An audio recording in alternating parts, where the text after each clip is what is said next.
Ryan and I went to Red Hat Summit, and on this week's episode, we're going to tell you about all the cool Linux and open source goodies that came out of the summit, as well as some shenanigans that we got up to. Then Nvidia is back on the show doing something I never thought we'd hear from them. We'll tell you about that later on in the show. Welcome to Destination Linux, your favorite video podcast. My name is Michael. I'm Ryan. And I'm Jill. And we also have an update with our Nextcloud test, as well as many more things. So let's get this show on the road toward Destination Linux.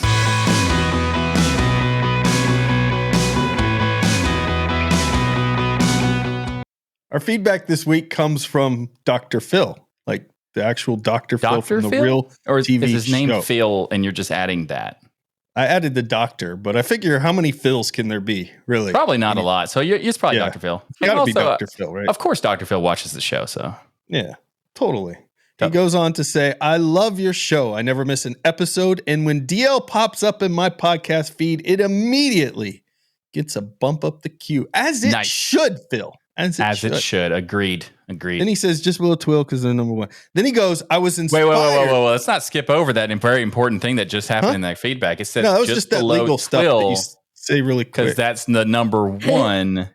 Which, for those who don't know, that's This Week in Linux, which is another show on our network. Go to tuxdigital.com and you can find all the shows. But thisweekinlinux.com is a show that is fantastic. Gives you all the news really quickly, under 30 minutes of all the stuff that's happened in the week for Linux. And it's hosted by one of the best hosts ever to grace your screen. And this is completely unbiased opinion as someone who is the host. Yeah. Oh, yeah. It's all right. It's awesome. Yeah. I would say I think it's number Jill's two. right. I agree with Jill. It's number two for sure. I was inspired depends. by Ryan going to war on services and sites that don't treat Linux like it should, unless it's like a most commercial application like Windows, Mac, or Chrome. And they say they're going to get a Twitter account to support our messages in this war. And what Phil's referring to here is we went to war based on community feedback, where somebody was saying that specific streaming service was not working well within Linux, or they wouldn't allow it to work at all because of their DRM. And so we went out there and started a little war, and we wanted a bunch of people to back us. And we didn't get as many people as we wanted to get in there and start going to war with us. But that's just the first battle, Ryan. We're going to keep going. Yeah. We're going to keep going through this war. We're gaining followers, though, in this war, as you can see. Exactly. We're gaining more followers little by little. Welcome to the army, or whatever we're calling this. Yeah. Here's a battle I started, Phil says. I wanted to research Lego Spike because my son's school is preparing to use those. So I tried to open https://spike.legoeducation.com, and I'm greeted with this disgusting message. I added the disgusting part, but here we go. It is your system can't run Spike app because it doesn't support connecting to the hub. We recommend using Google Chrome on Chromebook, Windows, or Mac OS. Complete gag fest right there. That is terrible. Having any requirement is just absurd because, I mean, there's services that have these all the time, and it's very annoying. But some services actually work on Linux, and they require you a specific browser, and that's super annoying, but at least they work. And if this doesn't work at all, I mean, that would be infuriating. Let's go to war. I am going to grab, you have my axe, and I am ready to knock some of those Lego blocks over. In fact, I want to know who the competitors are to Lego, because I'm going to stop buying their stupidly overpriced Lego bricks until I find a solution to this stupid problem that Lego has made here. I love the fact that you want to go against Lego to the point where you're going to use the competitor and have no idea what they're called. Michael. That's how effective Lego is with the name. I am so mad at Lego right now. Good job, Lego, with your marketing, but terrible with your stuff. I could kick a block. Yeah. Kick a block. It turns out, Michael and Ryan, I actually did test it on the Chromium-based Vivaldi web browser on Linux, and it does work. At least it works on Vivaldi, and I think you or Michael tested it on Chrome on Linux. Michael, is this true? Does this thing work on Linux after all? I mean, it does, yes. Yeah, it does. You had me all riled up and all angry, and this thing works on Linux? Firefox. And all riled up and all angry, and this thing works on Linux? Okay, it doesn't in work my defense, that part was very entertaining for our listeners. Yeah. But it doesn't work on Firefox. Yeah, which is Correct. annoying. It does not work on Firefox. Okay. Well, listen, I'll still join your war because, frankly, I like to fight. I just like battles. Yeah, I mean, you didn't really have to twist my arm very much to go to war. So I'll still go to war with you, but I'm not as mad as I was before if they weren't using Linux. But they should support Firefox. Listen, Firefox is, in my opinion, the best browser still that people should be using. Agreed. It is tried, tested, true when it comes to privacy and their commitment to open source and things. Are they perfect? No. But what is? What is? True. You know, nothing. Twill. It's a really good show. Dang, Michael. Dang. My humbleness is unmatched. Your humility is incredible, Michael. Like when I look up humility in the dictionary, I'm sure there's your face sitting there. It is. Your smug little face. Every day I'm humbling. Well, Ryan, that is why you made an AI of Michael, isn't it? Yeah, of course. I wanted him to live forever, and I downloaded his entire brain into my script. Moving on. So 26 kilobytes. And it's on a floppy disk. So Phil goes on to say that he was outraged, and his prediction is that Ryan will be as well, which was correct. Yes. A little bit less so now that he knows that it does kind of work. But yes. I'll go to war. I'm mad. Yeah. And he says, Commander-in-Chief Ryan, I am reporting to you that I've started a battle against this and wrote a friendly email to community@lego.com. I don't know what to expect here realistically in terms of reactions or answers from them, but I don't want to just do nothing. Yours truly, Sergeant in the fight for anything privacy-focused, Phil. Oh. So I agree that this is still a good thing to do because you need to let them know that Firefox not working is not acceptable. But at least it does work on Linux. I mean, there is that. But yeah, why not Firefox? Let's the message too kind of makes Linux look like it doesn't exist, right? And Lego is heavily involved in STEM stuff. Wendy does a lot of work with Lego. Absolutely. Yeah. And maybe that's why that they didn't know it didn't work, that the Google Chrome part would still work. And maybe Chromium doesn't work because of the whole difference between Google Chrome and Chromium. So I think that it's a really good point about the message because maybe they just didn't know that was something to test. And the fact that they're even promoting these particular OSs and not mentioning Linux is an insult. It's a spit in the face. And that is why we go to war, people. That's right. Now, listen, Sergeant, the first thing I want to tell you is we don't write friendly emails in my army. You need to send a completely angry email and let them know that we're really close to coming over there and huffing and puffing and blowing the little Lego house down. We'll go buy Mega Blocks or whatever competitor is out there instead. They don't fix this, and they fix their faces and their attitudes while they're at it. Who are wondering, Ryan speaks in a jokey way about not sending a friendly email. You should send. We don't condone attacking you really should send friendly or anything. Emails. And that actually is the best way to win people over is to send nice friendly emails. But like we started an army, it'll be like, we're the army of friendly emails. What are we, Canadian? Like we need to send angry American emails out there. Well, I mean, we could just say Jill's the leader of the army, and therefore it's got to be nice. But I'm commander-in-chief. He said so. Yeah, that's true. Ryan he did say you're commander-in-chief. So what we got to come up with the title for Jill's Jill. My military strategist, and Michael, you're the guy who like changes the toilet water out and stuff of the porta potties. I mean, that's a very bad system if you need to change out the water. So you need to work on your infrastructure. So I'm not going to participate in your war if that's the problem. Somebody else is responsible for infrastructure, Michael. Sorry. You have to take it up with them. Write them a friendly letter and see if they'll fix it. I am not part of this army now. I refuse. Can't refuse. I will. I did not enlist in this particular army. You don't have a choice. You're voluntold. So that's not how it works. Oh.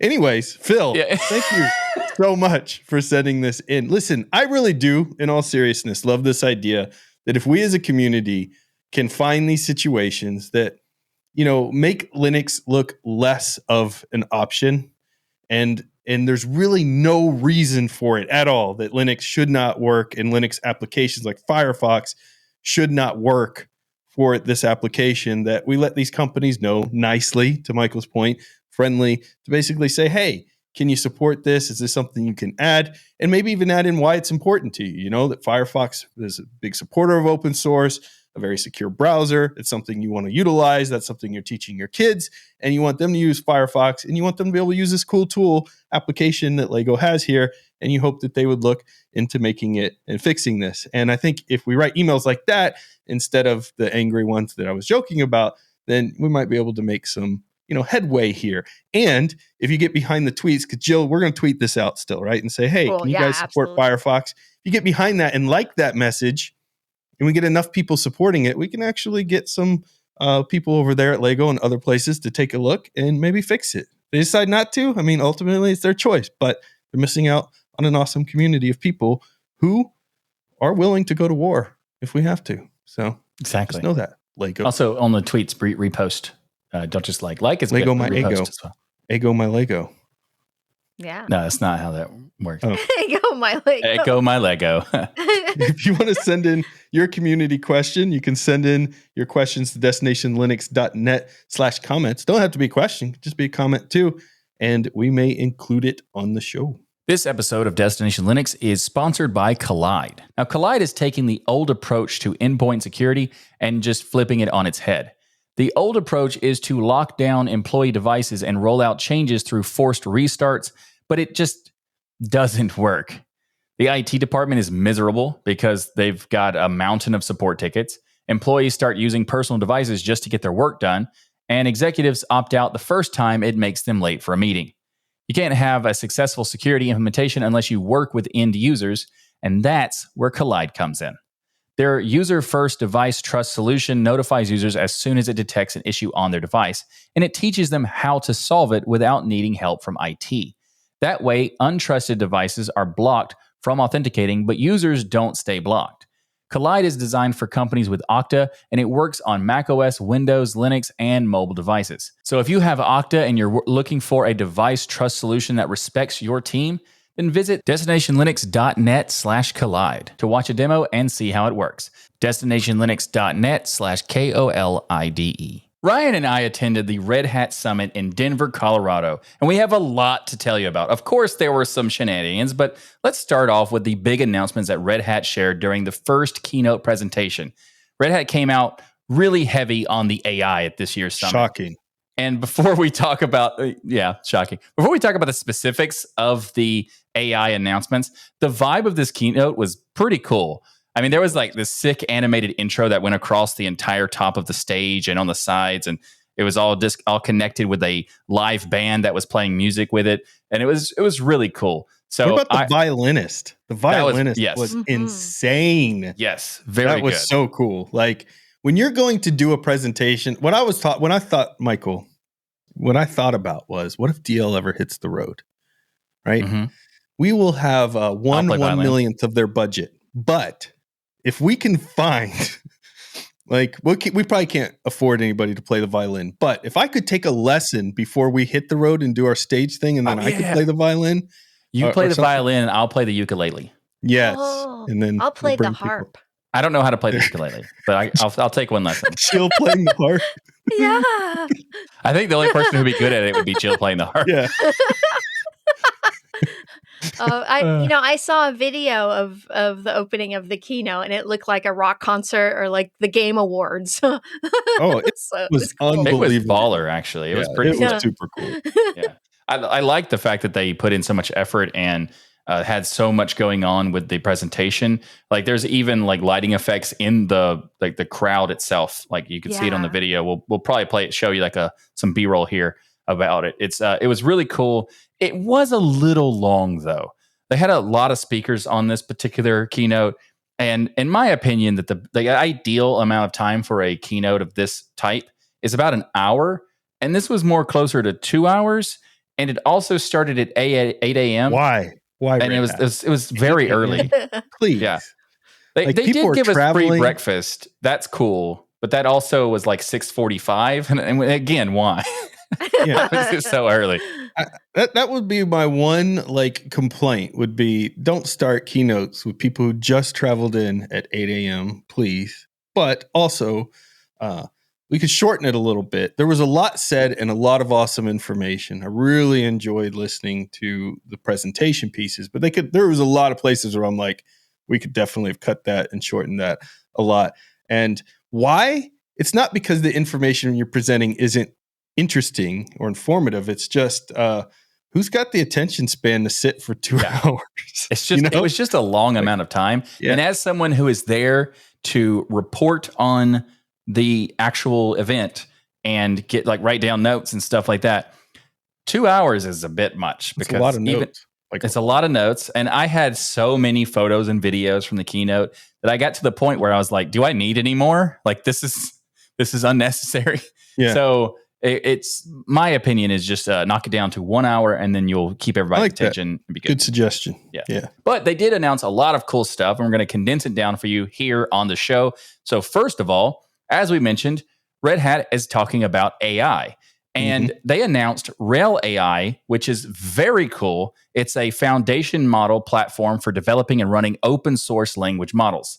The other big announcement was InstructLab, which is a community project to enable experts to enhance AI models with their own knowledge from their own particular industry and that sort of stuff. And then the last thing we're going to talk about is Rail Lightspeed, which is just basically simplifying management of Rail, which is very cool. We'll get to more details about that. But of course, since this is Red Hat, these projects are going to be open source, which is very different from most of the kinds of AI projects that you hear these days. Yeah, I was really happy to see Red Hat stepping up in this area. And this is just Ryan's opinion in the market, is that when you look at IBM and Red Hat, I would have expected them to be further ahead than they currently are in AI. That would have been instead of hearing just about Gemini in the news and hearing about ChatGPT, I thought, because, IBM has a long history of AI, that we would be a little further along with Red Hat in this stuff. However, I want to say I was very happy to see that a lot of things that they're doing here are catching up in a really meaningful way, meaning there's a lot of AI applications out there that are neat, but not really useful. And when you look at something like Red Hat Lightspeed, this is a scenario where you can use natural language commands in your actual terminal. So imagine just saying, hey, I want to update all of my servers, and you type that out, and it translates that to the actual commands that you need in order to it's very cool. All of your servers. Yeah, that's the fact that basically anybody who can use a computer, actually just use a keyboard, not even necessarily use a computer, the fact that they're talking about making it possible for people who are not command line gurus to be able to do these kinds of things and manage the system is very, very interesting. Might be a little bit problematic for sysadmins, but very interesting and very cool. Well, I think it's going to be an amazing tool for sysadmins too, because when you're using that natural language, you can not only use it to do those type of things, but you can automate all the tasks that, are kind of those tasks that you have to do, but are really kind of boring and not something you want to have. I'm pretty sure Ansible has Lightspeed as well, so you can combine the two and things. And I also think it's cool that you mentioned the fact that sysadmins could use this. People could use it to become a sysadmin, because you can use the natural language of what you want to do and then basically see the reverse of what it's doing and be able to get all the information in the commands and stuff. So that's kind of cool too. So there's a lot of different implementations that you could use for this. Yeah, security, compliance, all kinds of different things that you could use with Lightspeed. I thought this is definitely something that I was worried about very heavily, because a lot of this is enterprise application, right? But the enterprise stuff makes it down to the desktop. Certainly can, especially because it's open source. So I was really worried seeing Microsoft and really Google right now, and I'm sure Mac is right around the corner, integrating so heavily AI into their operating system to the point where everything starts with the kids. So if the kids are using Windows when they're in school, they're likely to come out as adults wanting to use Windows. Mm-hmm. If the kids are in school using Windows as adults and they're using AI to accomplish most of their tasks, and then we're like, hey, check out Linux, and there is no AI stuff there, or very limited or just browser-based AI stuff. This really puts Linux in a bad spot in my mind. So I was very worried about, are we going to be able to catch up here? And seeing RHEL create tools like this from the enterprise makes me dream of what we can do even on the desktop. So, I mean, it's amazing on the enterprise, don't get me wrong, but it also makes me dream about what we can do with that incorporating into the desktop models. So I also think that this is very cool because of the way they're doing it, the open sourcing of it, and the Instruct Labs that they talked about has tons of potential, because you take the combination of RHEL AI with that's the language model stuff, with the stuff from Instruct Labs project. It can basically allows customization enhancements of the models themselves that you take from the RHEL AI. So you can kind of isolate it to what you want it to do. And some people could do that with, their distro and make it possible to put it on other distros in a lower level. And I think this is fantastic because the Instruct Lab is very interesting, and RHEL AI is really cool. But the combination provides a lot of potential. And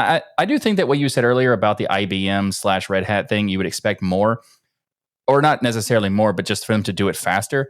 I think that the whole AI burst that thing started was what was like late 2022, early 2023, because of OpenAI and ChatGPT, I think. I'm not sure exactly what the time is. But maybe they wanted to, when they announced something, have something like massive to put out there. And I do think this would qualify, because all these different things connected together, I would say qualifies as like a good first step. I wish it would be, I think it's the start, right? Faster, but obviously, I think it's a great start, and it's extremely impressive. And we saw these applications of what Red Hat and its partners are doing with AI. And I was very excited that Red Hat was partnered with Nvidia.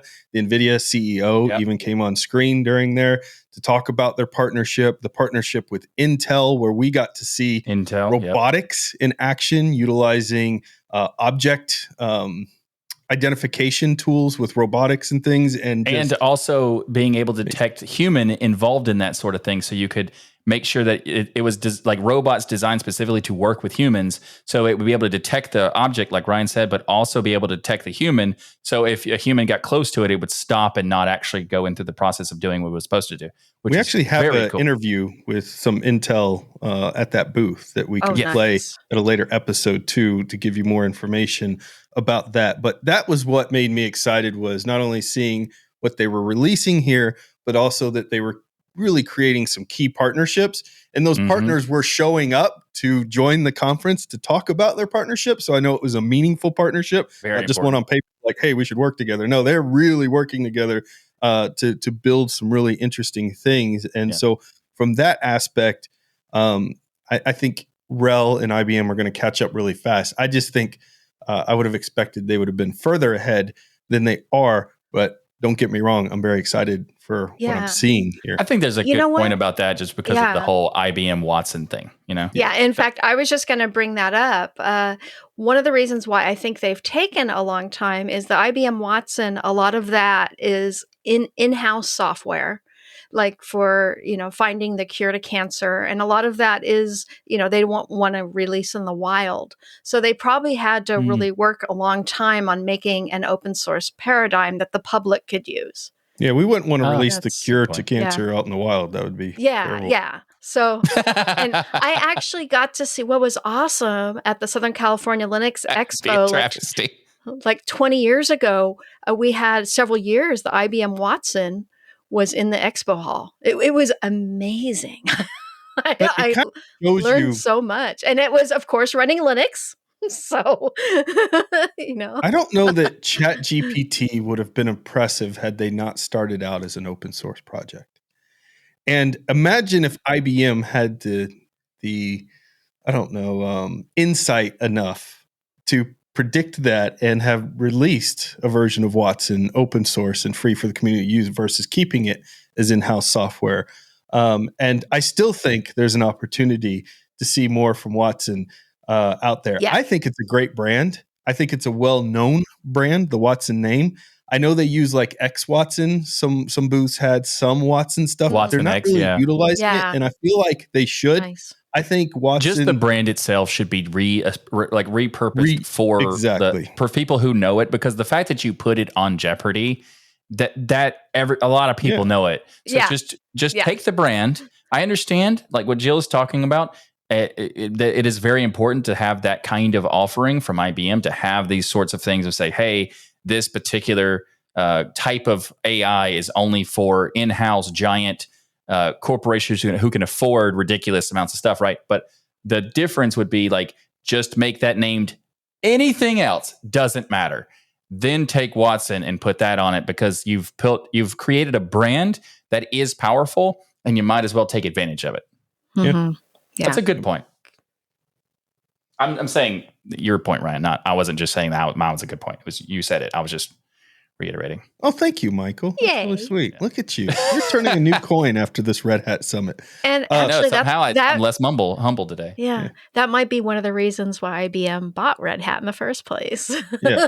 Well, they get the insight to kind of understand the power of open source here and the partnerships that can create. Really, like, Red Hat impressed the heck out of me out of this conference. Like, yay. Oh yeah. The amount of care and the amount of attention they gave to making sure like people were fed. I'm talking thousands of people here fed. We got the number. It was roughly around 6,500. 6,500 people, making sure they're fed. Why is that important? Well, first of all, it was an entire auditorium, okay? Like a concert hall where they literally play like big band. The whole thing was rented out for Red Hat. And it was packed. And every section just had incredible branding, but also the ability, there was so much ability to actually interact and go to sessions where you could learn the things they're talking about. So instead of just listening to somebody talk about stuff, which is cool, we like that, they had tons of hands-on labs too for people who are actually doing this stuff to get to use it. And they had people at the booths that were trained to actually walk you through how stuff works. There were screens of AI, for instance, that you could walk in front of right at the beginning of the expo hall that would basically transform you as you're walking by into these different characters and things. And it was just, they not only kind of talked about AI, but you saw it in action, which was really, really neat. And I thought extraordinarily well done by Red Hat. Nice. It was so impressive. And the partners there, we had a really great interaction with Intel and had a lot of fun with them at their booths and stuff. So just being able to interact with a lot of these companies that you hear about in a more personal way was a really neat experience from the Red Hat Summit. Yeah. And also the experience overall was just really fun, because there was a lot of cool things that was happening at the summit, but also there was things that you wouldn't really have time to get to it. So they have an app, which it was really good, because the app showed you everything you needed to know about where the things were happening, obviously what rooms they were in and all that sort of stuff. But it also gave you like recommendations of what we think you might like based on the criteria you want to go to and all this. And you can create an agenda by, selecting the talks you want to go to. And it would also tell you if there's a conflict between one thing you already had, if you find another one. It was very, very well done. And I like that as an experience, because it made it super simple to get, everything set up and scheduled. And there was also so much that, like, the expo hall was also massive. Like, we go in and there was a bunch of different cool things. We talked about the robot arm, but there's also a puppy petting zoo, which was not necessarily AI related, but it was also fun. I kind of enjoyed that part too. How do we know the dogs weren't AI controlled? That's you don't know. Good point. We don't know. They could have been artificial intelligence. The puppy thing was so cute, and I took a picture of that and sent it to my daughter or my wife, and my wife showed it to my daughter, and my wife said that my daughter got so upset that we didn't bring her to Red Hat Summit because of the puppy. For this one section that we were there for maybe like 30 seconds. Yeah. Because actually we were only there for a brief moment, because the amount of people that surrounded that section to be with the puppies was hilarious. Turns out puppies are always popular no matter where you're at. Exactly. Really smart. And the oxygen bar was amazing. Oh, yeah. That was cool. I want to talk about the oxygen bar simply because this is the Mile High City. And when I came there, I've been told many times when I've gone to Colorado, like, do not work out or do anything strenuous on the first day, because your body has to adapt to, being a mile high, right? in the altitude and things. So I went to the oxygen bar. I had a headache the next day once I woke up. And when I went to that oxygen bar, I could actually watch on my watch the oxygen saturation. And after about 10 minutes, it started to go up a couple points from this oxygen bar. So not only was it a really cool thing, but it was really great to have there in Denver, Colorado, specifically because of the altitude, and took away my headache and made me feel much better and got more oxygen in there. And it was really cool because they had different scents and aromatherapy stuff as well that you could do. It's just, there were so many cool things that you could experience, but I think the biggest problem is they need to invite us back because we didn't get to do half the stuff we wanted to get done. The biggest problem is that we didn't get to do as much as we wanted, so invite us back. So, Rel, you have to have us back. We hope you'll invite us back. That's a good problem to have, Ryan. That's a very good problem to have. Yeah. But also, I want to tell you about some other stuff that we did. For example, we had a lot of fun with the 27-second challenge, which is basically we went to the various different booths and as many as possible. And the idea was to give a challenge of like, hey, do you know the concept of an elevator pitch? Everybody really knows that. Basically, just explain what you do as fast as possible. And we went to the booths with the challenge of making that 27 seconds or under. And the challenge part of it was we would tell the people who at the booth, if they are able to do it in 27 seconds or less, we publish the footage as like a short or something. And if they don't, we delete it. And a few people we would never have deleted it, you know. I mean, yeah. Actually, I was 100% going to delete it in their face. I was going to just click it. You would not. Oh, you're such a monster. Would too. It would be hilarious. You'd let them redo it though, right? I would let them redo it, yes. Yeah. But I would still do it for the joke because also some people were like amused by the idea that I would delete it. So I would have to follow through because I did say it to them. Yeah. So if I said it, I'm going to follow through. But it was interesting because I think the concept was fun, but also the amount of no's that we got were very surprising. The amount of people who did not want to go on camera, or maybe I understand it wasn't about the 27-second challenge. They just didn't want to go on camera. There are some people who didn't want to go on camera at all. Yes. Yeah. There are also people who didn't want to do that particular type of challenge that actually because they were not prepared to talk about their stuff at that short amount of time. So it was actually kind of interesting. But yes, exactly. I mean, that sort of thing they should know because they're there to represent the company. Anyway, it doesn't matter. But what was funny is that one guy even ran away from the camera when I was just walking towards the booth. I wasn't even suggesting to them. And he started walking away. Then I was like, okay, let's see if they are running from me. So I picked up the camera to walk towards it. And he went around the booth completely. I just thought it was hilarious. So anyway, I didn't record that, but because there's no need for that. But it was funny, and I just wanted to share it because it amused me. Well, I think that the people who stepped up for the 27-second challenge deserve to have their message heard. So we'll be playing some of those for people, and also especially the LINBIT company. They were there. And they participated in 27-second challenge and nailed it with like a second left. Yeah. And cool. It was perfect. And so we might be playing that in a minute, actually. But first, I need to tell you about something that happened that was really important. Uh-oh. For the first time ever, Ryan tried to ride an electric scooter. I did not try. And I did not ride an electric scooter. First of all, these are lies. I would never get an electric scooter. It's the stupidest thing in the world. As he says this, if you're watching the video version, you will see a video of him on the scooter. This is AI, people. This is the problem I'm trying to learn about. You can make it look like I'm doing things that I would never actually do. Do I look like the type of person who would be riding around Denver, Colorado on a scooter? That's how I started the conversation. But then Michael eventually convinced me to get on a scooter. It was actually pretty fun. They're very fun. Yeah. Still embarrassing. Very embarrassing. They are dangerous. So if you're not comfortable with them, they are. Kind of start slowly, but they are fun. If you have any training with like a regular scooter or a skateboard or anything, if you have any experience with that, you could probably do totally fine with these things. But it is important to note that it is something you should, be wary of the first time you do it if you've never done it before, because you do have something that can go like 20 miles an hour and nothing to protect you from the ground if something goes wrong. So Michael was so sweet about this. He was like, hey, do you have any training on any of this? And I was like, oh, I rode a skateboard once. And he was like, good enough. And then he starts riding across train tracks. and he's just blasting ahead of me, and he's just gone. And I'm like, all right, why are we on train tracks? This seems like we're doubling the amount of at least danger. I asked if you had experience of some kind before I did it. I mean, you were just gone, and I had to follow because I get lost everywhere, so I had no choice. That is true. Yes, that is true. I didn't even think about that. You did have to follow me. I had to follow, even though it was straight. It literally was straight, and you would run right into the building. It was straight, and he didn't know that at the time. But it was funny because we got on these train tracks, and this is not like real train tracks. This is like in the city kind of train.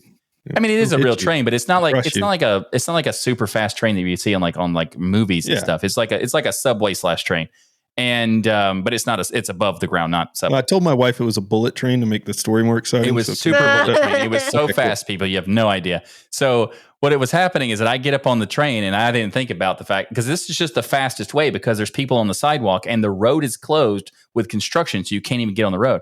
So I was thinking the fastest way to get there would be go on the train track. So I don't even think about it. I just get on there. And I didn't realize at the time, or even till just now when Ryan said it, that Ryan had to follow me because he didn't know where to go. And it's just hilarious. That actually makes it even more funny to me. Yeah. And then also the fact that there was a train on the tracks behind us the whole time. So, yes. It was a little dangerous, so I don't. If you ride with me, don't follow me. Is what I'm saying. Ride or die. That's Michael. He's the need for speed on a scooter. Like in a car, he drives like a grandpa, but if you get him on a scooter, he is a daredevil. That is very true. That's very true. I drive very cautiously and slowly, but on a scooter, I will just be a daredevil, jumping curbs and all sorts of stuff. It's crazy. Absolutely crazy. Jill. A quick story about that though. There was a time where I almost ate it, which is like that same train track before the I don't know, a couple hours before, maybe it was even the day before, I don't know, but I rode this train tracks by myself, but I rode behind the train.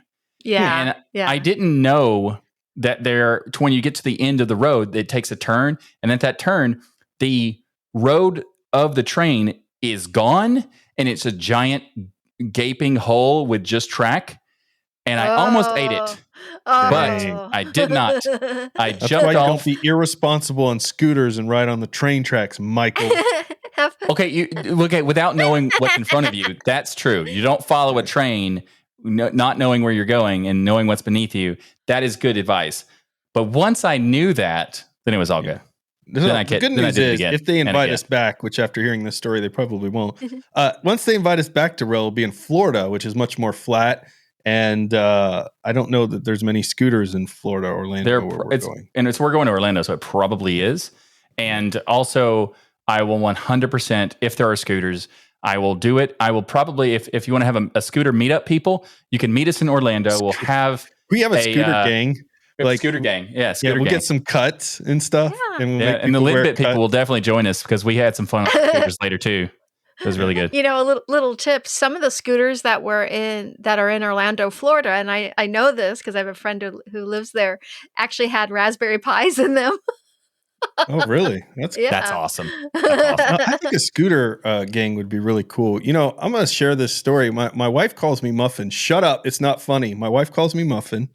Even though you're a cupcake.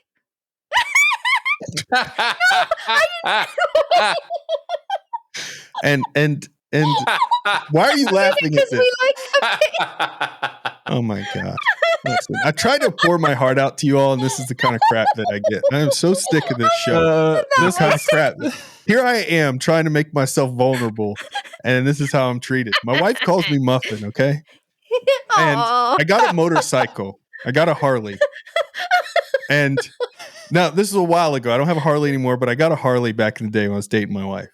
And so I was like making a joke with my wife. I was like, hey, I'm going to join a motorcycle gang. And she said, or I'm going to start a motorcycle gang. She goes, what are you going to call it? Muffin Motorcycle Club. And yeah, that was so MMC. But anyways, we could start our scooter club. That's what I'm saying. Yeah. We could call it Muffin for sure. Muffin Scooter Club. Muffin Scooter Club. I like it. But actually, I approve of that because I'm a fan of muffins, and therefore it works out. So it's Cupcake Scooter Club. No, that's not good. We can't do that, Muffin. So The anyway, this was a lot of fun, and there's a lot of more stories for we could share. We can't share them. We don't have enough time, but we would love to go to the next one. And Red Hat, thank you so much for inviting us, and it was just fantastic. If you want to see more, we're going to put some stuff on the channel as well, such as the 27-second challenge and that sort of thing. And also check out Ryan's video where he did an unboxing for the Red Hat swag that they sent us. Yeah. And we got tons of stuff to show you about that. So you'll find links in the show notes for that. We are at the Red Hat Summit, and I'm here with Ryan, which is an awesome name, by the way. Thank you. Thank you. Right back at you. We're at the LINBIT booth, and we're going to do a little game here. I'm going to give them 27 seconds, not 30 seconds like a normal elevator speech, but 27 seconds, because we do things different around here, to tell everybody about LINBIT and why they need to know about your company. We've got a timer going that Michael's going to have, and Michael, go ahead and hit that. By the way, if you lose, we're never going to show this footage. So yeah, it's a big deal, man. You got to get this out. My heart rate is increasing. Millions of viewers right now are ready. All right, 27 seconds and go. All right, we are LINBIT. We are the company behind an open source project called DRBD, and it's a Linux kernel module. It's going to slip in right above that backing hard drive, create a virtual block device that's going to be replicated across nodes. So say you got A, B, C, D, you can replicate data, you got multiple replicas. Node A dies, switches over to B, services keep running. Then we got LinStore, it's a software-defined storage, can plug into OpenShift, can plug into Proxmox, Apache Cloud Stack, OpenNebula, provides backend HA storage. Dang, you did it with a second left. All right, the footage will be seen of the masterful Ryan with the 27 seconds. Thank you so much, and check out LINBIT, everybody. It's no secret that Nvidia hasn't been the friendliest to Linux. Well, when it comes to their proprietary drivers and everything for years and years. And Wayland. Did I mention years? It's been a long time. Yeah. So they've also kind of held up progress, like the move to Wayland, because for years they were fighting against it. And eventually they decided to finally see the light and stop trying to force their proprietary stuff to work with Wayland for everybody to have to deal with, and just use open stuff, which is, well, finally. But unlike Intel and AMD, which are totally fine with all of that, which is great. But this is crazy news. It seems that things are actually going to maybe get better with the NVIDIA Team Green, because Phoronix is actually reporting that NVIDIA is planning on defaulting to using their open source GPU kernel driver by default for GeForce RTX 2000 GPUs and newer. Nice. Mm-hmm. That's a big deal. I just said a sentence that I thought would be only ever heard in an April Fool's joke. Or AI. Or AI hallucinating. Exactly. Yeah. Oh, wow. That's some big news, because NVIDIA, it's been a pain. Like, I like NVIDIA products, and in some cases, they're, for instance, for DaVinci Resolve, they're really one of the only options you have to use the acceleration that you need to be doing video editing and stuff with that particular, which is kind of a DaVinci Resolve issue. That they need it is a Resolve issue. But Resolve on Linux does work without NVIDIA, but it works better with NVIDIA. And that's also kind of true with Windows, I'm pretty sure. I think it's because of this OpenCL and stuff like that. But in any case, the point is that this is a super awesome step in the right direction for NVIDIA. This doesn't solve anything, as I understand it. It's not like, we're not going to have the full AMD Intel experience with NVIDIA yet, but we're getting closer. And that's the fact that they're doing anything open source other than stuff that has nothing to do with their GPUs, because they've also released open source and they've done some things like the guardrails for AI and stuff like that that are actually good. And they're working with RHEL. Right. They are doing some stuff that's cool. But they're not doing for the longest time, they were not doing any GPU related stuff on their end for anything related to Nouveau or openness or whatever. We found out a couple weeks ago that NVIDIA hired one of the lead developers of Nouveau, and we didn't know that. And they announced that they were leaving the Nouveau project, but they didn't say where they were going. We were like, okay, that's a bummer, but see ya. Hope you have a good time or whatever you're doing. And then they come back and say, so I have like 125 patches that I want to give you for the Nouveau drivers. And he did throw through the NVIDIA email, which suggests that it was an official task, So that is awesome. Then you add this with that, and you have potential that NVIDIA might actually be seeing the light. Yeah. Yeah. And that light might the be green green. light. Yeah, exactly. And their recent support for the Steam Deck with a GUI for the game scope. Yeah. Nice. I think that's because they were so mad that Valve picked AMD. Yeah. They were like, okay, we will make sure that the stuff, like as much as we can work on it, we're going to do that. Because maybe like in the future, you'll pick NVIDIA because, who knows? You never know. The new Steam Deck could have NVIDIA in it because of things like this. On their actual site, and this isn't just Phoronix posting this. If you go to NVIDIA's site, they mention specifically, if installing from the .run file, installation will detect what GPUs are present and default to installing the open kernel modules if all NVIDIA GPUs in the system can be driven by the open kernel modules. Distribution-specific repackaging of the NVIDIA driver may require additional steps specific to that packaging to choose the open flavor. But still, like we're saying, this is a huge step in the right direction for NVIDIA and something we've been wanting for a very long time. And I'm very excited to see it because this really creates that competition again amongst the all three. Because from a Linux perspective, when people ask, like, what's the best system to build for Linux? It's pretty much AMD GPU, AMD CPU. You're going to have a great time. If you go NVIDIA and you don't know much about Linux, you can end up in even if you do know a lot about Linux, you can end up in a very messy situation with those proprietary drivers, depending on which distro you choose. And so hopefully this will be a thing of the past. Very well in Linux overall after you go through a bunch of steps. Yeah. But you have to go through those steps to get it to work. Whereas AMD and Intel just like out of the box just works. So and there are people who would like use that term just works as like a scapegoat of like, oh, you don't have to worry about things. With AMD and Intel, that is true. You don't have to do literally anything. You just install it and it's good to go using some hardcore support and acceleration and all that sort of stuff. And then NVIDIA is not exactly that. So Jill, this is potential that it could be that in the future. Yeah. You're a gamer. What does this mean for gaming on Linux? This means we will be able to use open source NVIDIA drivers for gaming on Linux. It's huge. This is incredible. I mean, literally a year ago, I never thought I would hear this. Literally 3 weeks ago, I never thought I'd hear this. 3 weeks ago. Well, they were working on their explicit sync for the Wayland compositor on Linux to get the NVIDIA card working better with that. So I kind of sensed something was coming down the way.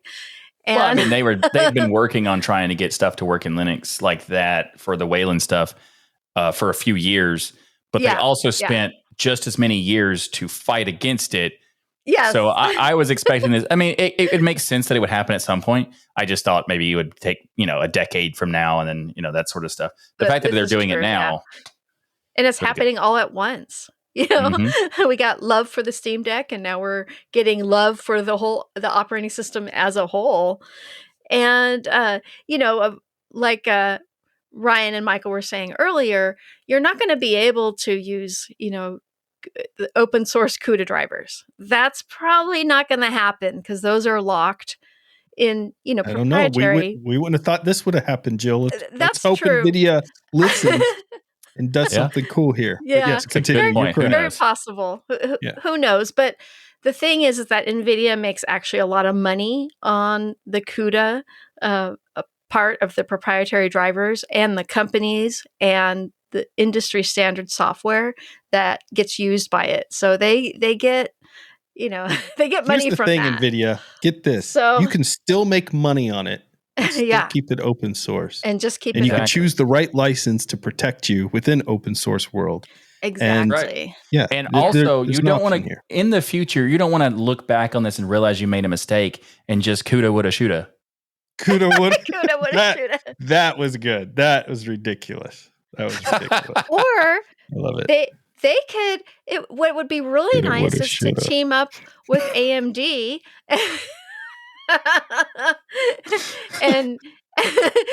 and improve those OpenCL drivers so we can have an industry open standard from both companies. Wouldn't that be nice? That'd be awesome. Now that will never happen, but I like the idea of it. Agreed upon standards is very difficult. Yeah. It's sure asking for world peace there. Kind of difficult. Yeah. But I love it. I love Nvidia starting to play fairly here with open source and more so as we go along. And so I want more moments like this where I'm just shocked at how awesome Nvidia is being. I mean, you got trillions of dollars now, Nvidia. Like, you can kind of probably help us out here a little bit with that. Exactly. Throw us a bone. Throw us a bone. $100 million bone. That's like a penny to you now. Yeah, it's nothing. It's nothing. So, Pocket Jill, change. take us into the gaming section here. What do we got for gaming? So our game this week is called Parkour Legends. We were just talking about Ryan using a scooter, electric scooter. Also, we are Parkour Legends. I don't know if y'all know that. Yeah. We've talked about on the previous thing. We would actually show you on a previous scale, but that didn't happen just because of the environment wasn't applicable to this. What we I don't know, man. You joke about this stuff, but watching you on that scooter, dude, I saw you doing some crazy stuff. Number one, and truly, he was jumping curbs with this stupid scooter, and these things weigh like, I don't know, 60 pounds, probably, maybe more. Like, they're very heavy scooters. These aren't like the cheap ones you buy at Walmart. I mean, they're heavy duty because they know people like Michael are going to ride them and wreck them and stuff. So he's jumping curves. He's like drifting. He's like double 360 kickspin backflipping.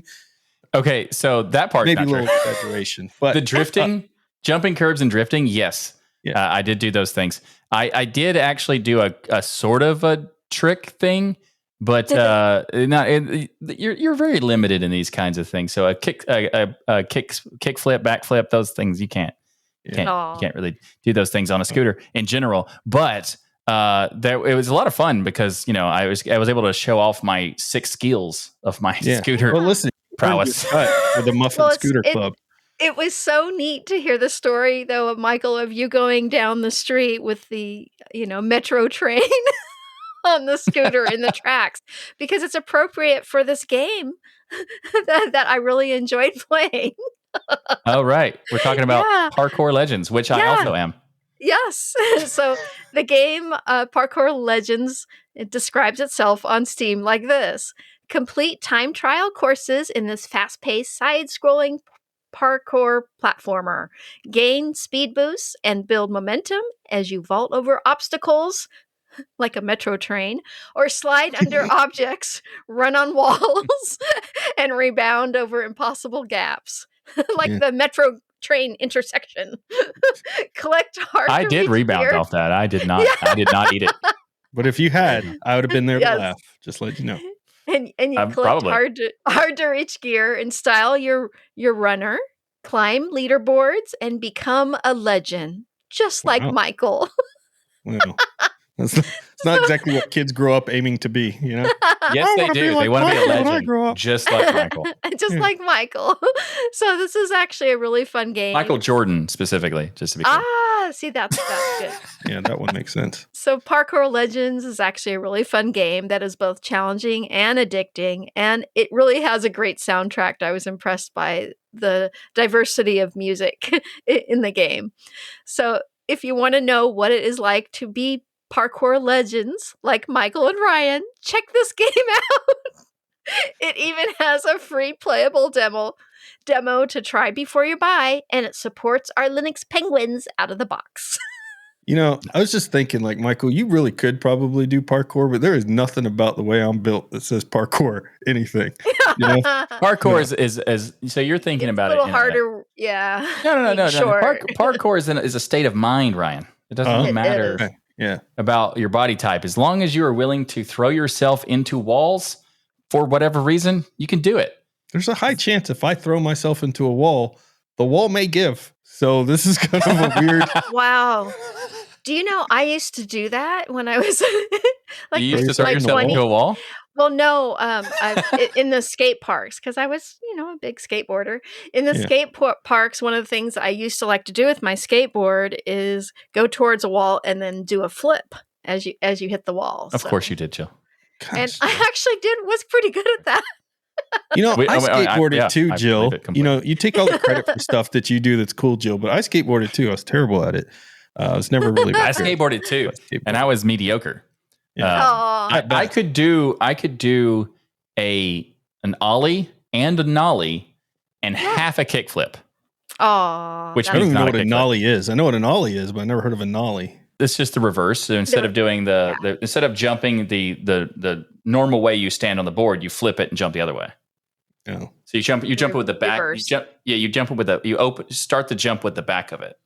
You know what? Maybe we should do a podcast on skateboarding because we are super skilled. I mean, I'm all about fire and Tony whatever. Hawk. Destination Tony Hawk. DC shoes and whatnot.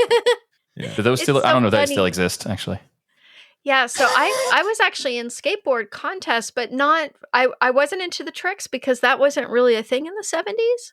It was more speed skating. So we'd go down big hills, and I took some gnarly hills and won some. Yeah. some. Well, there's one thing I know for sure, races. and that's tricks are for kids, not for tricks are for kids. Yeah. Wow, what a reference! I like it. Thank you. All right, Joe, what do we got in the software spotlight? So, does everyone out there love to listen to music? I know I do. Sometimes. Music definitely has charms to soothe the savage beast. And yes, it can even soothe the savage beast known as Ryan, who is a beast with noodle arms. Beast of noodle arms. Who uses those noodle arms to destroy walls. Yeah. And he throws himself into them. Good. So that's why our spotlight this week is called audio sharing. This app lets you turn any device into an audio streaming device. Very and cool. Can connect to the audio stream by scanning the QR code or copying the address and open it on another computer, phone, or tablet using something like the VideoLAN client. Awesome. VLC. And this is just such a cool little app, and it's available as a flat pack. And it can really make your life easier, especially if you don't have, Bluetooth. This will kind of enable Bluetooth on devices that don't have Bluetooth because it's for those who internet. don't join us. All of us really on this show have I think a really great palette for music. Like we all have a very diverse range of music that we like. Jill, shockingly so. Jill listened to everything from hardcore rap and metal to symphony and everything in between. And Michael, very much the same, and myself. And very different too. Like while we all have a very wide range of music tastes, like as we've shared our music with each other and stuff, yeah, very different types of musicians and things that we found through sharing that. And every time before a show starts, if you're a patron, you know this, we usually play a little music to kind of get in the mood and things. And recently it's been Marshmello's Mellow. Which explains why we talked about it in a previous episode. Yeah. And so I didn't watch that. You should. Music is powerful. Like I use music for studying. Like it helps get my mind really focused. If I'm coding, it really helps me stay focused. Working Having music. out. Oh my gosh, working out. How could you? Probably the most. One of the worst things is going to the gym and having forgot your headphones. Like that is really it is. If you're at a gym that doesn't have music, it's even worse. But if you're at a gym that does have music, it's kind of still worse because the music they usually play is terrible. Playing Mariah Carey and you're trying. Why are you playing something something that has a very fast paced beat is what you'd want with working out. At least I think anyway. But like it's funny because music can be very useful in so many ways, and sharing. You were talking about sharing stuff and you're talking about our stuff. We should probably mention the fact that we have a Spotify playlist that you can go check out and see all the cool stuff that we have on there. Now, majority of those things are Jill because Ryan and I put like 10, 15, 20, something like that on there. And Jill put like 200. Yeah.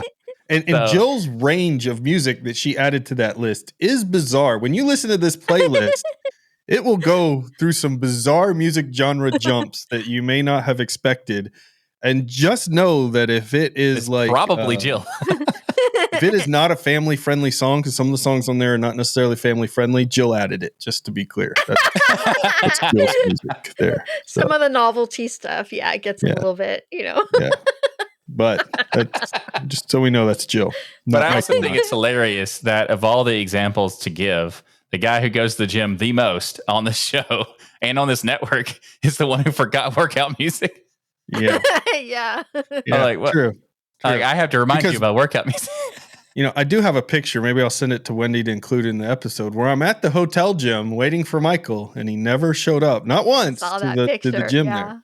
But I did see Tech Hut, which we met at Red Hat Summit, which was kind of cool. Yeah. Awesome. He was in there working out, putting in some serious miles on the treadmill there. So it was just cool to be clear, though, when he said I didn't show up, I told him up front I was not coming. Yeah, it's not like I just bailed on him. I specifically said, no, I'm not going. Really thought you'd still show up there, but if I say no, I mean no. The truth is, though, the entire no, right. was there. What was it? Was it 3 days total that we were there? We were technically we're there 3 days, but not really. It was like we got in Monday, and then the conference was Tuesday, Wednesday, and then left Thursday. So it total hours probably 3, I guess, but it's like two main things. So the 2 times I was 2 or 3 times I went to the gym while I was there. The only time I saw someone was when Tech Hut was there. Otherwise, that gym was completely unutilized. So I thought that was kind of funny being at a tech conference. Like, come on, people. You can be tech and work out. I'm glad you finally got to meet him in person. He seems like a really nice guy. Super nice. Yeah, he is nice. He's very nice. Yeah. He came up to us on the floor at the Red Hat Summit Expo Hall. Nice. And we had a quick chat, and we did a quick video for him. So while he was doing like walkthrough and stuff like that, but unfortunately the audio did not come out right. Aww. So unfortunately, I don't know if he's probably not going to be able to. And we couldn't re-record it. But Tech Hut is a YouTube channel. In case you don't know, really good one. Go check him out. Really awesome person. And maybe also, he should probably come on the show at some point. Yeah, we need to have him on, interview him. Yeah, it'd be fun. All right, so we've had a lot of great and fun news to share, but I want to give an update on our Nextcloud challenge that we've been doing. So for those who don't know, we've been using Nextcloud, but we've been using it under the premise of saying, hey, we want to try to run our entire business infrastructure through Nextcloud. So we want to give it a real world try. This is, believe it or not, as goofy as we are, a real business that has real customers and real sponsors and real legal documents and real stuff that we have to do off show that makes, running a business in the United States is stupid complicated. But we do all of that through a lot of collaboration on the cloud because Michael and I live in different areas. Joe lives in a different area. So we have to collaborate. We were using Nextcloud for notes. We were using it for some of our document storage. And the problem is that this test came to a fiery, horrible end. I'll get to that in a second. Let me talk about the good stuff here. Nextcloud has a very nice interface. And it's especially the latest versions, like the past couple of versions, they have improved it massively. I really like this team. I really like Nextcloud and this concept. So I hate this story, but listen, we don't whisper sweet nothings in your ear. We give you the story as it is, and it is what it is. And hopefully Nextcloud can fix some of this stuff. It was very easy to set up and install, like a cinch. In this particular case, I think we were set up on Linode. And it was just very, very easy to get started and get running and lock it down and, be able to utilize the add-ons using things like the calendar, project management tools were all there, like Camboards. The only Office integration I thought was a fantastic touch to kind of keep it, on par with Microsoft Office or Google Workspaces and those type of things. Sharing docs was a little bit wonky in the interface in that it'll generate different links depending on the internal or external link that place you click to copy. So for instance, I would make a document and I would then click share link to give it to first Michael you have to go to the sidebar, open the sidebar, and then there's the sharing option. And then when you click share link, it just gives you the external link, which means that it's uneditable. So it's just read only. And that we found that out because I went to edit and it wouldn't let me. Like, wait, what? There's different links. And I think the default should either prompt you to say, do you want to do external or internal, or just do internal or like links? Because most of the time you're going to be sharing links with people who you're working with, because that's kind of its purpose, rather than the external thing of sharing with read only. So it was that part was kind of confusing. But once we got the hang of it, UX designers, here's what I did. Michael and Jill obviously have users on the Nextcloud server. I would go there to the document. I would add Michael and Jill as users to the document, and then I would click share link, except it would grab the external link, even though they're added as users, they can edit. And I didn't know it was an external link. And I would share that in Discord being like, here's our notes for the week. And all they can do is look at the notes I wrote and not add anything into it. And so from a UX standpoint, I wanted to give you that little tidbit. So that's something you could kind of... I like it. If you add the user, that the regular link should just be internal, but I think it should just be internal anyway. Or give you the option. I like what you said there. Yeah, the option's good.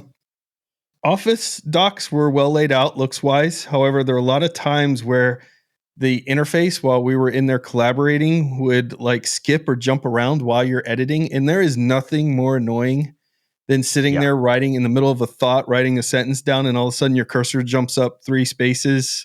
Or in some cases, like I was having issues where it would just jump up right at the top. Yeah.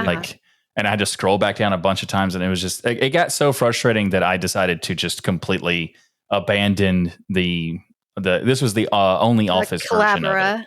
Yeah, so the only Office / the docs that was in Nextcloud, that part was like, we use the docs that are like text notes inside of Nextcloud, and they work very well for what we needed to do. When we're doing collaboration in real time and there's moving us around and stuff like that, like there are certain nitpicks and stuff that we ran into. Like, for example, not having dark mode was very annoying to me.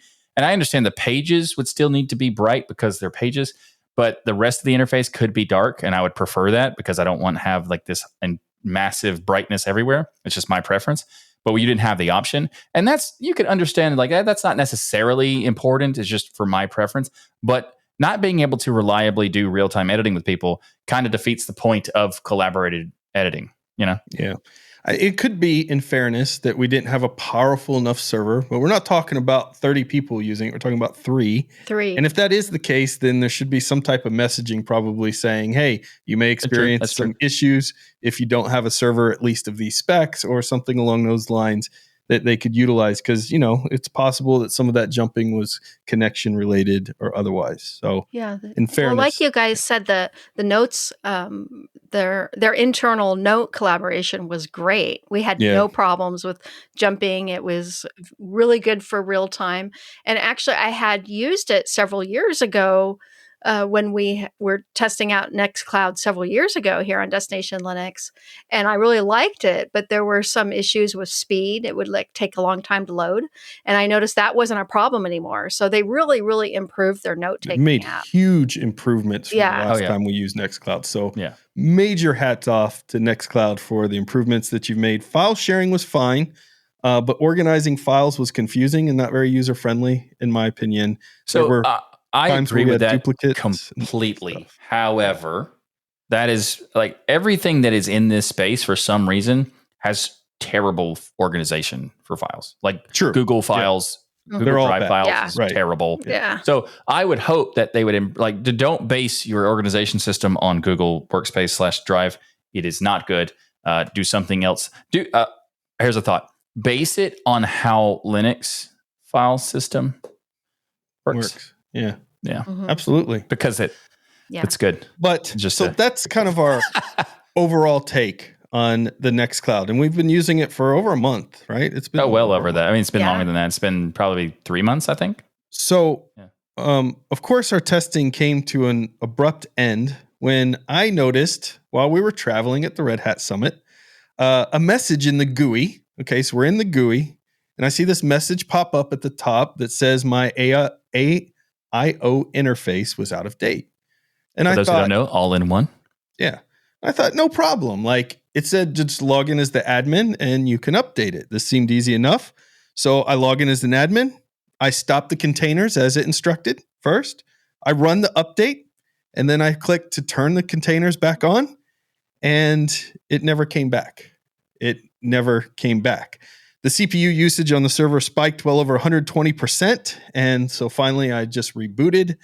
When I finally found a way to get back That's when it worked, right? When you rebooted? Nope, didn't come back. Still broken. The CPU usage on there continued to stay high even after I rebooted. By the way, after a few minutes, it would just start going up like it was still trying to turn on the Apache server and other things. So a couple of the interfaces came back on, but the Apache server, the Nextcloud cloud service itself wouldn't start. There were like 3 that refused to kind of update after the update, the AOI update.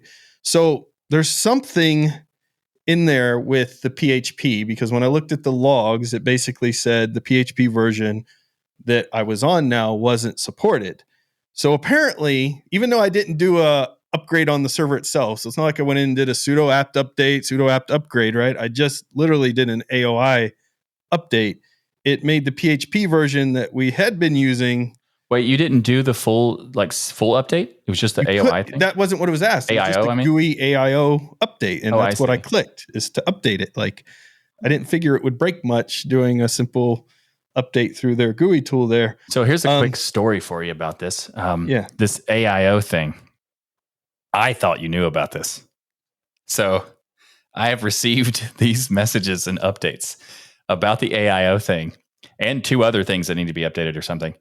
And I ignored them for like 3 weeks because I thought, okay, Ryan's going to do it. And then we get to Red Hat Summit. And you're like, what's this? Like, oh, you didn't even know. I probably should have told you. Yeah, I actually got the emails. It was emailing me occasionally, letting me know. Yeah, it really wanted you to do this update, which is fine. I just thought it was funny like, that I'm I just ignored it and was like, you do it. Yeah. So I don't know if this AOI update pushed the PHP version to a new version or what not. I went through multiple forum posts where there were tons of people who this wasn't just a current thing, but throughout the years have had this problem where they do the AIO update and their server no longer works and you have to rebuild it. Now, it does give you an option to set up an external backup if you want before you do the AIO update. In this particular instance, right? Of course I didn't. Because on this show, when we talk about backups, Ryan decides to not do that. In fairness, we had a backup of all the files on here during the test. Yeah, that's true. We have a copy of everything we did. Yeah. Well, it's actually kind of another thing that was kind of funny. We were doing one of the shows, and Wendy needed to get some notes from the Nextcloud because she's doing the editing for that episode. Yeah.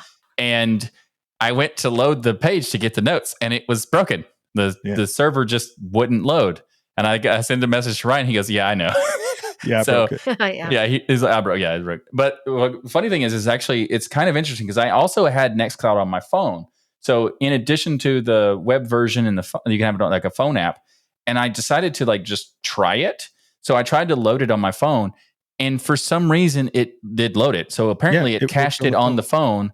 And I was able to copy the data and send it to Wendy anyway. Okay. I do like the fact that the phone version of it has that sort of thing. I appreciate. You know what I would like more? I would like more if they would fix their AOI update system so that people over the years are not constantly having to try to rebuild their servers to fix this problem. Right? Okay, that's fair. Yeah. Because there was a lot of troubleshooting steps people were going through, and I went through several of the different steps of editing certain files and changing the PHP versions and all of this type of stuff. And at probably like 2.5 hours in, I was like, you know what? This test is over and I'm done. And the server will remain dead at this point because it was actually hilarious because we were talking about like how long are we going to do the test? And we hadn't really decided when we're going to stop, So all of a sudden, they decided for you. Yeah, because it's clear this isn't an isolated issue, Nextcloud. And when you're looking at a personal use, fine, whatever. I can rebuild my server. I shouldn't have to, but I can rebuild my server. I can spend hours sitting there playing with config files because your update breaks stuff. But for businesses, it's completely unacceptable, right? You just can't have services that you're pushing to have this AOI upgrade done. And there are a series of issues that have happened over the years with this AOI update in which you could solve it, right? Because I know that the difficulty, I would imagine, is you have a lot of people running a lot of different servers and a lot of different instances that can have different configurations. So all you actually have to do is have an update rollback option, since I could get back into the AOI interface and have that as part of the upgrade. So you can always roll back, right? And kind of understand what's happening. versus having somebody manually put in a separate, because you could not, if you have Nextcloud on a particular drive like we did with Linode, you could not do your backup in the same file system that your Nextcloud was installed on. So I'd have had to have another backup server, as I understood it, to mount to that server to do that backup. You couldn't just make a backup and download it? No. That's not how I understood it based on the instructions. Now, I could be wrong about that. I'm not a server admin, but that's how it read. It said, do not install do not do the backup where Nextcloud is installed, and it had a /mount/ example. So they want something externally mounted that you would back up to or that you would connect to. And, that's not exactly the setup I had going there. In conclusion, it's clear Nextcloud has come a very long way since we tried it a few years ago. However, I really missed HedgeDoc, and we talked about this in a prior Nextcloud update, like from a show notes perspective. And there are a lot of use case, yes. Yeah, and there are a lot of great tools out there to solve things like file sharing and stuff. So I don't have to have an all-in-one solution, although it'd be nice. I would use Nextcloud for personal use. I still think there's some things they need to do from a business perspective, like the rollback feature, that you need to have many fail-safes in place when you're dealing with a business's data. And you can't just rely on the administrators and things to have all of that stuff done for you. Like, I think of an all-in-one solution should have a lot of that stuff kind of planned and built in for you. So, a lot of great features, a lot of neat services they're offering, a lot of cool apps. Love Nextcloud. This is not a hate thing, just being real, keeping it real. And that's how our, unfortunately, trial ended with Nextcloud. But that doesn't mean we won't try it again. But up next, because we're trying to give a real business perspective, we're going to use Google Workspace, and we're going to try it. And it's a very different service. It's not apples to apples, but they are competitors. And so we're going to try it. We're going to find out if it's good for us or not. Yeah. But also, I do want to make it clear that the Nextcloud testing we did, because we've been doing it for a few months, we have a version that is not the latest version. But we were going to try that, upgrade to that version with all these different updates, but we didn't have a chance to do that. So we can't guarantee they haven't solved this problem necessarily with the latest version of Nextcloud Hub, which is 8, I think. And they may have, but on our testing, it didn't work out as well. And I would say for the collaboration factor, now this is not for people who are the only Office stuff. They need to fix the stuff with the moving you up and down the thing. That's just not acceptable. Fix that, please. But the other part is, if you were to integrate HedgeDoc with Nextcloud, that would be amazing, because the biggest problem with HedgeDoc is that the file management is non-existent, and would be a perfect combination, because the file system, the file syncing factor of Nextcloud works great. I've never really had a problem with a sync problem or a sync issue. That's true. Yeah. But the file organization, that could be improved, but the overall, like, having it synced between different devices has always worked really good for me, even back in the day with, like, years ago when we were testing it.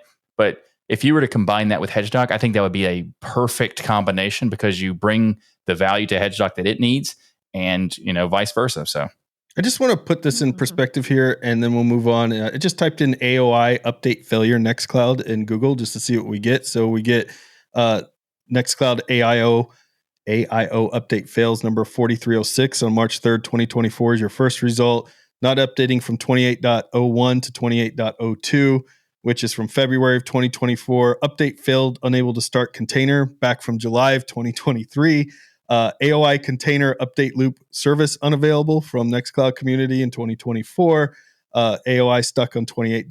So, like, this AOI thing, and tons of Reddit stuff about, does Nextcloud AOI still break from 8 months ago? And so this is not a problem that is just my lack of skills, although that's definitely a factor.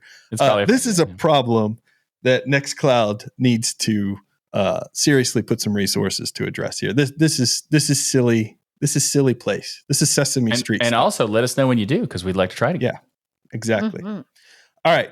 A big thank you to each and every one of you for supporting us by watching or listening. However you do it, we love your faces. And you can come hang out with us in the crew by going to our Discord channel. Join us on Discord by going to tuxdigital.com patreon.com/Discord. And we got all kinds of cool rooms in there. You want to talk about Linux? We got you. You want to do general chat? We got you. Movies, gym, whatever is on your mind, we got a little part of a community for you. And the best part is everybody you talk to, you got something in common with because they all use open source and Linux.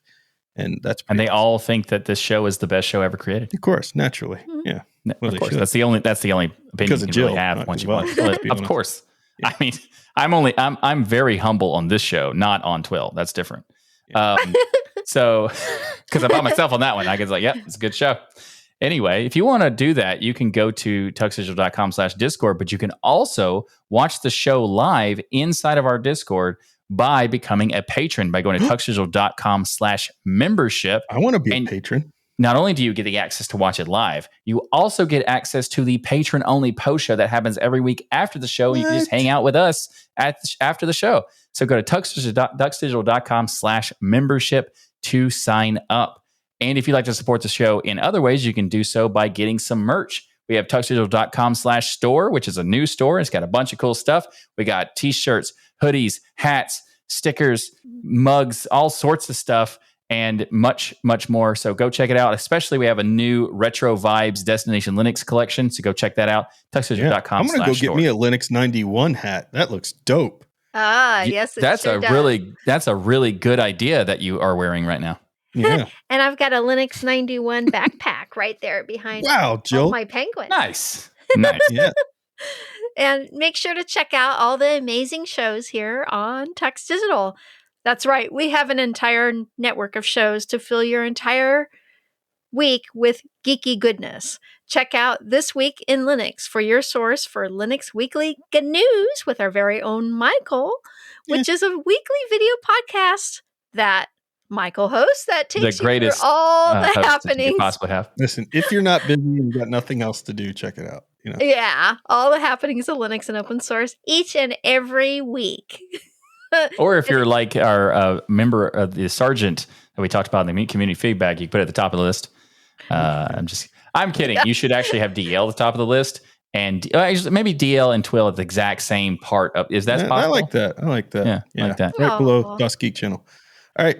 What else, Jill? Everyone head to tuxdigital.com and subscribe to all our great shows. And don't forget to leave a rating on your favorite app. Like if there's a 5 stars, vote it 5 stars, please. Or 5 thumbs up, vote it 5 thumbs up so others can discover the power of open source and keep those penguins marching in the full Monty of Linux and open source awesome sauce. I like how before when I initiated that part on the show where I was just like, and if you have a rating option, the only option is 5. Jill turned it into like the Jill version where she's being nice and saying please and everything. I feel like we're one of those customer service reps that when you get off the phone with, they're like, how would you rate my service today? If you get a survey, will you rate me a 5? Is there any reason I wouldn't rate you a 5? Please rate us a 5. Like desperate for you to give them a good survey because the company puts so much pressure on them or whatnot. That's us now. We're like, please rate us a 5, please. I mean, that's kind of, please rate us a 5. Yeah. Please. Everybody have a great week. And remember that the journey itself is just as important as the destination. Thanks, everyone. And just as important as rating is 5. Rating 5. 100. See you next week. See ya.